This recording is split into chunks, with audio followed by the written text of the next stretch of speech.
Hey guys, Thomas the Genie here, aka Mustached Time, here to review the movie Knock at the Cabin. If you end up enjoying this full movie review, then please feel free to like, comment, and subscribe. Also make sure to check out those links in the description. One will head you over to my petition to help out smaller YouTubers. Second and third to my Patreon and PayPal, where you can help support me and the channel directly. And fourth to my Discord server, where you can join, collab, and share your own content for free. And shilling will be reminded at the end of this review. With all that out of the way, let's get into Knock at the Cabin. So, before we get into the whole plot and story and stuff like that, I've seen the trailer about, I want to say quite a bit of times. So this is clearly promoted fairly well. And obviously, directed by M. Night Shyamalan. So, I'm fairly familiar with Shyamalan's work, from doing a bit of a wave of his overall, movie-making career, from starting off really well, and then dipping into an abyss, essentially, of movie-making, and has, at least in his more recent attempts, and I mean more recent attempts, maybe with a few exceptions here and there, has been steadily climbing his way back. It appears is to be the case. After watching the movie, I also learned that this is based off of a book of so this is also another adaptation book. It's a movie this time.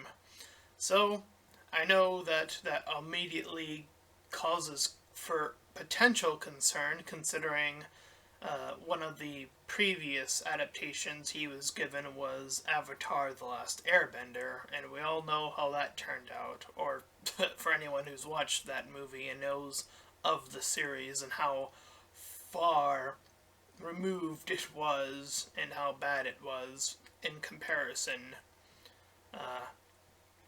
At any rate, so this was an interesting movie to get into, knowing all of that. So let's get into the actual story and look at it as objectively as we possibly can here. So we start off with a young girl, probably in like 10, 11, 12 age range, I would guess. Her name is Wen, and she appears to be collecting bugs as some sort of hobby or something or other. However, she notices a tall man played by one Dave Bautista, who is playing Leonard here, who says and tries to introduce himself and helps her a little bit with the capturing of these bugs that she was capturing. But keeps hinting at that he is there with his associates to do something that must be done. So, seeing this and seeing the others wield weapons, she runs off to grab her two dads, Eric and Andrew. But we get a few during her little conversation, though, she mentioned before she ran off with Leonard, she mentions how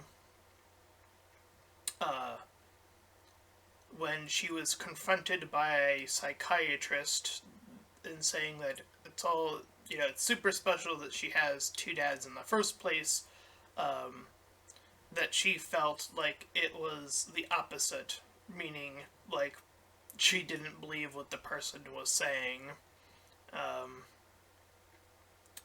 So, yeah, that's neat. Anyway, during this little conversation before she heads off, she manages to go a little bit into herself and her information. And he also notices that she had one of those lip surgeries when she was a baby. It's like when you have one, I forget what the name of that particular kind of thing is. But yeah, and he as she runs away after seeing the other three, she goes again, as I mentioned, to get her dads and warn them that these strangers with weapons are at the cabin. So the official knock happens relatively early in the movie. So we have Eric and Andrew responding, trying to block their path in as much as they possibly can.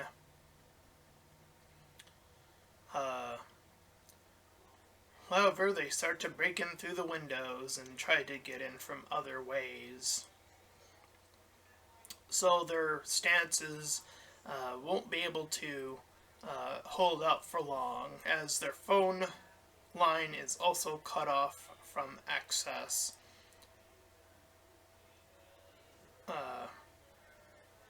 So Eric tries to defend them, but gets hooked down in the process.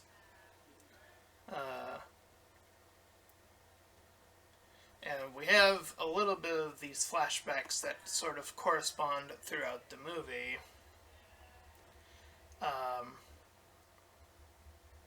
We flash back to having, I forget which of their parents it is, but I'm going to assume it's Andrew's, I think, if I remember correctly.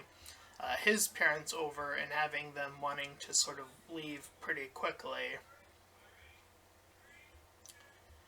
And when we cut back to it,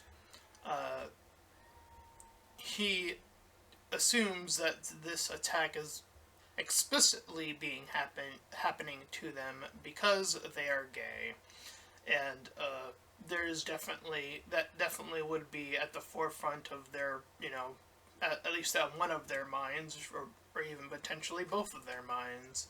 But it's definitely something that we note that Andrew is putting out here. But the four of them insist that it had nothing to do with that. They just happened to be a couple, and that was, I guess, enough to warrant them being picked. Which I do have criticisms of this movie, but I'll get to those later on in the movie. I just want to acknowledge that right now. So Sabrina, one of the four, steps forward and starts to talk about herself being a doctor. And we learn that each of them seems to have no correlation with each other either, that they are just, Leonard is a teacher of sorts, and Raymond, another one of them, is like this guy who's like alone but does other work.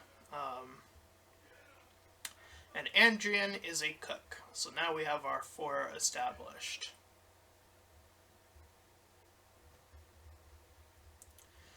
But they are finally given the prompt of what they must do. One of them has to willingly kill the other, or the end of the world will take place.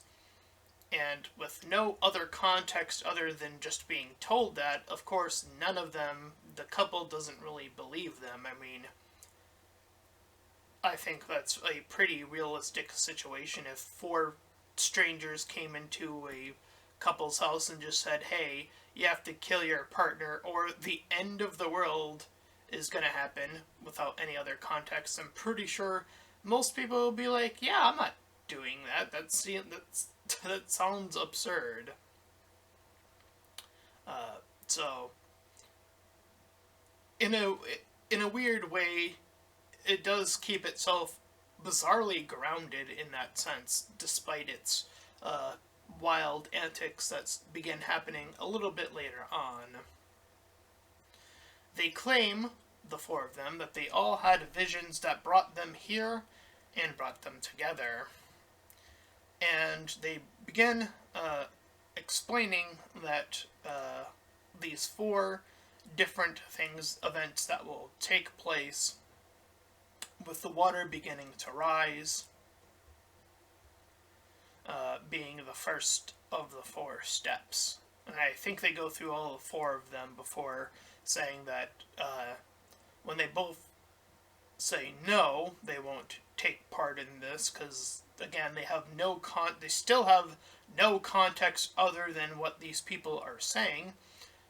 So Raymond, among the 4 of them, is the first to get on his knees. He covers his head in this white cloth, and he's killed by 2 of the others, which of course freaks the family out.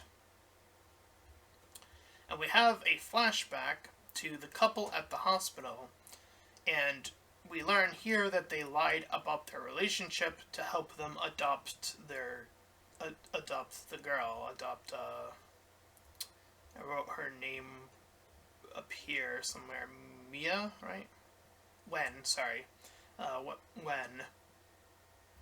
So it's pretty obvious that they felt like they were going to have issues during adoption.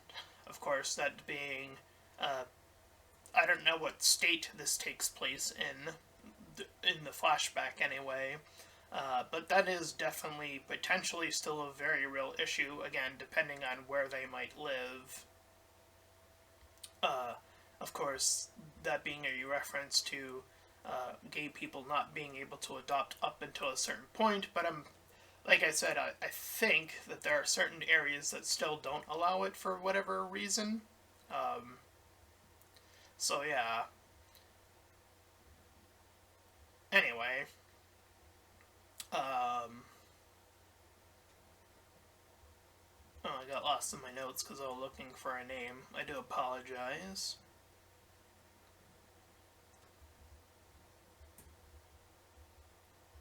So, Leonard drags the now dead body outside. They changed the channel, and we get our quick M. Night Shyamalan cameo, because he does that now, again, I guess.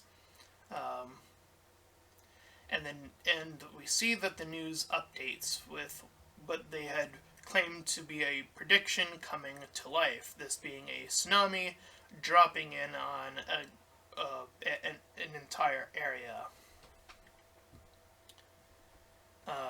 And the trio cannot believe what they are seeing at this point. But yet another flashback of the trio singing in the car, this little family, and them first arriving at this very cabin. We see that the nurse among the remaining 3 is helping out Eric because they kind of hit him in the head a little bit there. Wen is able to get out of her... Well, she wasn't really in restraints at any point, but she manages to get outside all the way.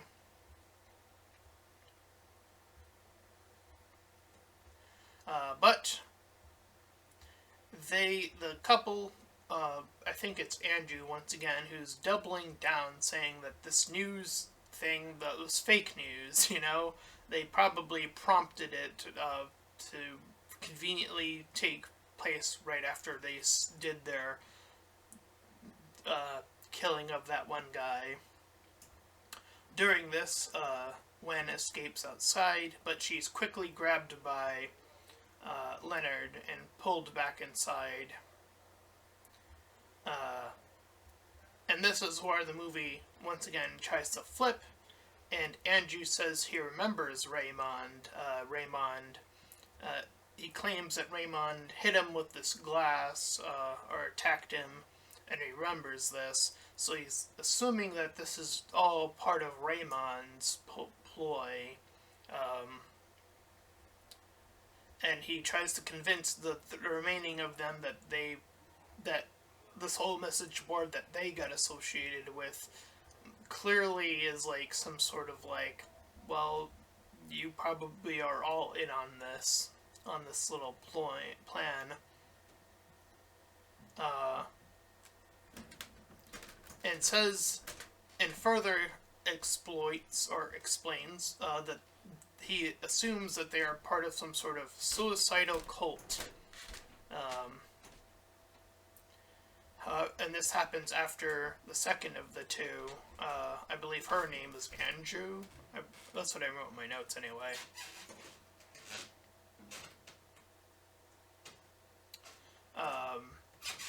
And they turn the TV back on to learn that this disease has started to spread. But the couple has been pairing Wen to help them out escape, so Wen freaks out, causing a distraction, and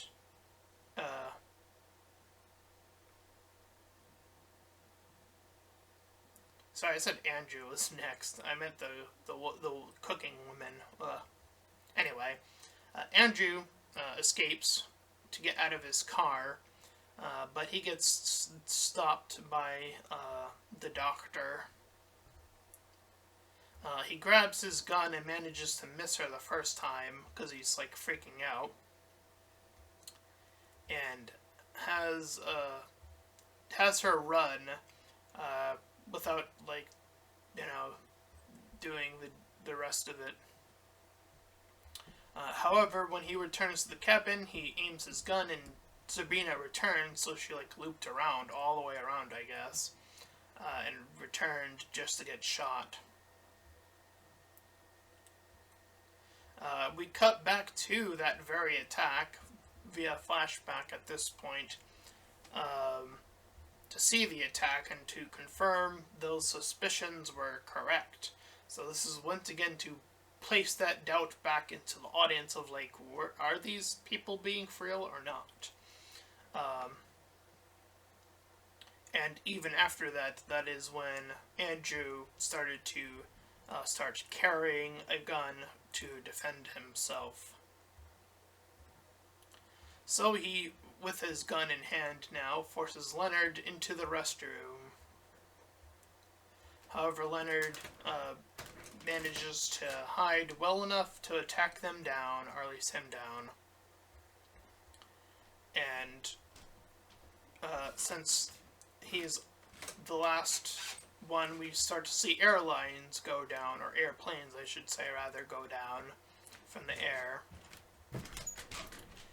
And he shows how well versed he is, Leonard does, when he escapes. While he's in front of the TV, he clearly says the lines before the person on the television gets to say them word for word. So they go tell Wen to run, and Leonard prepares and kills himself. As he says that all of humanity has now been judged, I believe is his statement. And Eric remembers this vision, and it's only this late in the movie where he's the one who mentions that these four were an attachment or connection to the four horsemen of the apocalypse. Now, I think the movie waited enough to say what was kind of pretty obvious pretty early on, so I'm not too mad at the movie, I guess, for pretty much acknowledging something that was pretty obvious for a while now. Anyway, so Andrew says how he hates the world, or what he perceives, again, a lot of what he thinks the world is like.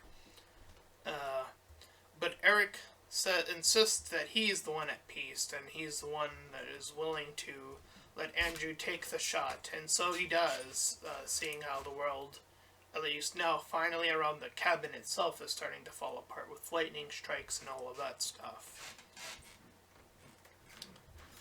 So Andrew joins Mia, and the two enter this store, this cafe or whatever, this brunch area, and they see that the catastrophes have abruptly stopped, and the two remaining make their way, trying to decide whether or not they want their music to be playing or not, because they're trying to figure out how they feel in this whole scenario, and that is where the movie ends. Now, I will say again, I read the sort of synopsis of the book, and obviously this plays quite a bit ways different from the book. Apparently, Wen is actually killed in the book, as well as they inevitably don't choose to save the world in the book version anyway. So obviously this movie is moving in a complete separate direction from that. However, I will make a criticism of the movie, though, this one in particular. Some of the dialogue seems to almost insist, or kind of put together, that this isn't the first time that this has happened. Saying, like, now you are the ones that are chosen, as if to say there were ones chosen before. And the reason I have an issue with this, and again, I'm not aware if this is in the book or not. If it is, I would still have the same criticism, is that if that were the case, if this is a thing that would have happened before, you kind of have to start to play the math game about how many times has this happened before.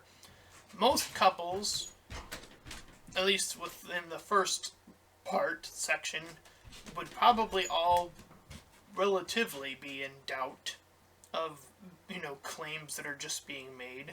So at least one of these 4 apocalyptic moves would end up occurring during any of these previous events. And you would think that with how many of times that might have happened previously, like, would the world have just ended because of how many times this choice has had to been made? Question mark. It's a really interesting question, and I think the movie, and maybe even the book, didn't even consider that an option if it's present again in the book. I'm not sure. But it is here in the movie, and it does cause a bit of a break in logic in terms of just, again, thinking about how many people are in the world, how many people would doubt these abrupt claims by these 4 strangers, and how many other previous times, like, and if it's in the same sequence of events, then a tsunami, up to the tsunami would happen first. So, at the very bare minimum, the coast would have all been destroyed at this point. Again, we actually don't know how many couples have been placed before these 2. But again, this bizarre insistence, and I do think that, again, it is a flaw of the film to bring up these previous examples. I think that is a bad move to make, because it starts to put into that mindset of, well, again, how many times has this happened before? How much of the world has been taken out? How many people are even left? So, yeah, I don't know. So, outside of that jarring issue of how many times this has happened I do think this is a pretty interesting movie. Again, I would say this is closer to M. Night Shyamalan's more recent works that I would have argued to say are a little bit on the more interesting side. And I do think that is in part on the pretty simplistic premise that's, while simplistic, it is still something that makes you think about, these big, overwhelming odds type of deals, and how much you would believe people that, just are making these types of claims and all that kind of stuff, too. But again, there are a few issues here, as I mentioned, from that, and I think some of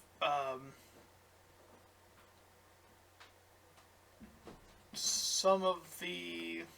I'm trying to think of, like, I think outside of that issue, I'm trying to think if there are any others, and I'm really struggling to find or think of any. So I think this would probably be close to a 7 out of 10. Only because while that issue is present, I usually give a 6 to if there are a few issues, and but it's usually more positive than negative. That's usually where my 6 is. So since there is really the one major one, I would probably still stick this with a 7, but I would lean it a little bit closer to the 6 if that makes any sense. So it's like a 6.5 if you want to be like all technical and then in my number system. But anyway, that is my full review of Knock at the Cabin. If you ended up enjoying this full movie review, then please feel free to like, comment, and subscribe. Also make sure to check out those links in the description. One will head you over to my petition to help out smaller YouTubers, second and third to my Patreon and PayPal, fourth to my Discord server. Any and all donations are greatly appreciated, and until next time everyone,